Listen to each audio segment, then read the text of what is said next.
क्या आज की राजनीति में कोई ऐसा नेता सोच सकते हैं जो मुख्यमंत्री की कुर्सी छोड़ने के बाद सरकारी काफिले की जगह डीटीसी बस से अपने घर लौट जाए? एक ऐसा नेता जिसकी पहचान सत्ता नहीं बल्कि सादगी थी। आप सोच रहे होंगे कि आज मैं ये सवाल क्यों पूछ रहा हूँ, इसकी क्या वजह है?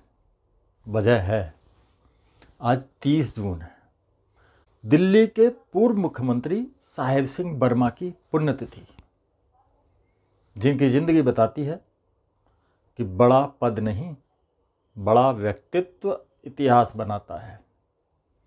नमस्कार। आज 30 जून है, एक ऐसा दिन जिसने दिल्ली ही नहीं बल्कि पूरे उत्तर भारत से एक बेहद सरल, ईमानदार और ज़मीन से जुड़े जन नेता को छीन लिया था। 30 जून 2007 को सड़क दुर्घटना में दिल्ली के पूर्व मुख्यमंत्री साहेब सिंह वर्मा का निधन हो गया था। कई लोगों को नहीं पता होगा कि 15 मार्च 1943 को जन्मे साहेब सिंह वर्मा का पैतृक संबंध उत्तर प्रदेश के बागपत जिले के रमाला गांव से था। बाद में उनका परिवार दिल्ली के मुंडका गांव में जाकर बस गया था। वो किसान परिवार से थे। गांव की मिट्टी, खेती किसानी के संस्कार और सादगी उनके व्यक्तित्व का हिस्सा बन गए। शायद यही वजह थी कि मुख्यमंत्री बनने के बाद भी उनके भीतर का ग्रामीण कभी नहीं बदला। बहुत कम लोग जानते हैं कि राजनीति में आने से पहले साहेब सिंह वर्मा एक लाइब्रेरियन थे। राष्ट्रीय स्वयंसेवक संघ से जुड़कर उन्होंने समाज सेवा की और फिर भारतीय जनता पार्टी के माध्यम से सक्रिय राजनीति में आए। 1993 में वो दिल्ली सरकार में मंत्री बने और 27 फरवरी 1996 को दिल्ली के मुख्यमंत्री रहते हुए उन्होंने दिल्ली के ग्रामीण इलाकों, शिक्षा और आधारभूत ढांचे के विकास पर विशेष ध्यान दिया। लेकिन अगर आज लोग उन्हें सबसे ज़्यादा याद करते हैं तो उसकी वजह उनका कोई राजनीतिक भाषण या कोई बड़ा फैसला नहीं था, बल्कि उनकी सादगी है। साल 1998 में पार्टी ने नेतृत्व परिवर्तन का फैसला किया। साहेब सिंह वर्मा ने बिना किसी नाराज़गी, बिना किसी बयानबाजी और बिना किसी राजनीतिक ड्रामे के मुख्यमंत्री पद छोड़ दिया। और फिर जो हुआ वो भारतीय राजनीति के इतिहास में मिसाल बन गया।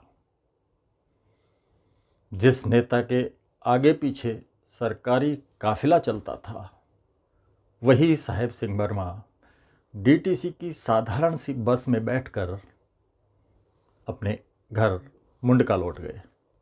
मुंडका गांव, ना कोई वीआईपी अंदाज, ना कोई शक्ति प्रदर्शन, सिर्फ एक आम नागरिक की तरह घर वापसी। आज जब राजनीति अक्सर सत्ता के प्रदर्शन से जुड़ी दिखाई देती है, तब यह घटना हमें याद दिलाती है कि जनसेवा का असली अर्थ होता क्या है। उनके जीवन से जुड़ा एक और प्रसंग भी उनकी महानता को दर्शाता है, उनकी याद दिलाता है। जब वे मुख्यमंत्री बने थे तब उनके नाम का प्रस्ताव वरिष्ठ नेता मदन लाल खुराना ने रखा था, जो शेरे दिल्ली कहे जाते थे, मदन लाल खुराना। लेकिन जब नेतृत्व बदलने की बारी आई तो साहेब सिंह वर्मा ने स्वयं सुषमा स्वराज के नाम का समर्थन किया था। यानी उन्होंने हमेशा संगठन को स्वयं से ऊपर रखा। यही संस्कार उन्हें दूसरे नेताओं से अलग बनाते थे। 1999 में वे लोकसभा पहुँचे और प्रधानमंत्री अटल बिहारी वाजपेयी की सरकार में श्रम एवं रोजगार मंत्री बने। श्रमिकों और कर्मचारियों के हितों के लिए उन्होंने कई महत्वपूर्ण काम किए, लेकिन किस्मत को शायद कुछ और ही मंजूर था। 30 जून 2007 राजस्थान से दिल्ली लौटते समय सड़क दुर्घटना में उनका असमय निधन हो गया। उनके जाने के साथ भारतीय राजनीति से एक ऐसा राजनेता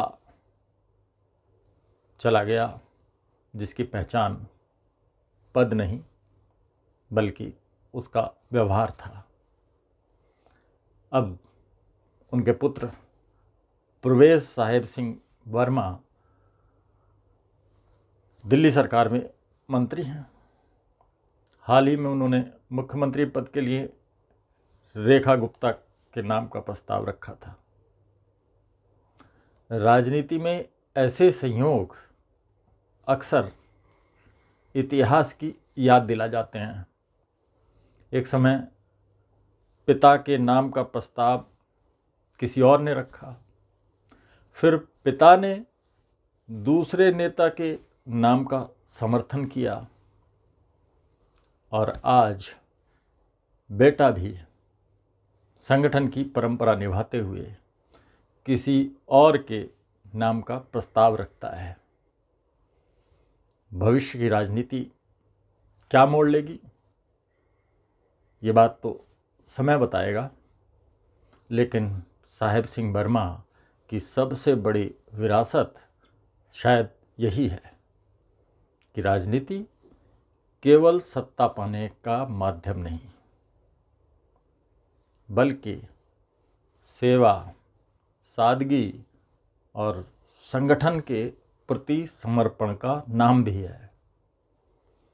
आज उनकी पुण्यतिथि पर हम उन्हें विनम्र श्रद्धांजलि अर्पित करते हैं और याद करते हैं उस नेता को जो मुख्यमंत्री की कुर्सी छोड़कर डीटीसी बस से घर लौटा था और इसीलिए आज भी करोड़ों लोगों के दिलों में सम्मान के साथ जीवित है साहेब सिंह वर्मा।